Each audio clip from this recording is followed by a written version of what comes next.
So this is a tool that'll help you paint both sides of a flat panel or multiple flat panels kind of all at the same time. So there's a couple different ways you can use these. So here I have 4 brackets mounted to a sample panel, and you can imagine, painting this side here, and then when I'm all done painting this side, I can just flip this over and paint the other side.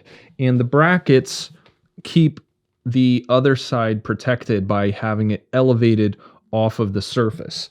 Now, one thing that's cool is if you have a lot of identical panels, you can imagine if this was another one of those panels, I could paint this side and then flip this over and this would interlock just like this. So you can stack these on top of one another as you go to have, multiple panels stacked all in one place. So it allows you to save space as you're drying. You don't have to have all the panels kind of placed individually. You don't have to have a rack or anything like that. Now, this is an alternative way to set these up. So just by attaching a bar between pairs of these brackets, you can now use it just like as a shelf.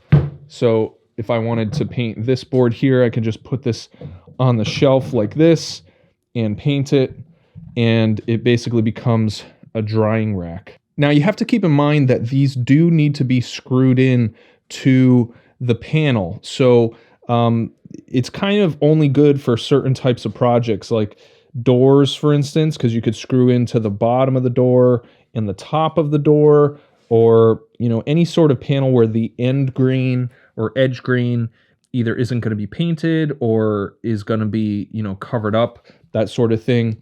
And remember, if you are going to try to use the stacking feature, it's only going to work when you have identical panels. And you also have to keep in mind that you need to make sure that you attach these brackets to the same location on each side. So if you have a 2-inch offset over here, you have to measure that, mark it out, screw it in there, and then make sure you have that same 2-inch offset here and screw it in there. Otherwise, it's not going to work properly. You're going to have it off-centered and it's not going to be able to flip over properly. But the quality of these is pretty good. It's a very dense, high-quality plastic. There are a lot of reinforcement ribs in the injection molding. The other thing you'll notice is the button here where the screw goes is raised up just a little bit. You can kind of see here, it's raised up past the body of the rest of the bracket, and that's going to allow the bracket to bypass the panel as you flip it. So that's really good to see. And as far as stability, they're pretty stable. I'm not sure how high I would go. I mean, I would do at least 2 more high. And these do also interlock this way. Here are the dimensions on the box and what the box looks like here. So it is a deceivingly simple tool. It does take a little bit to set up, and it is really for specific use cases of having identical panels that you need to paint both sides of, and you have to be able to screw in to the edge in order to mount them. So that's my review of the 4-in-1 Painters accessory tool.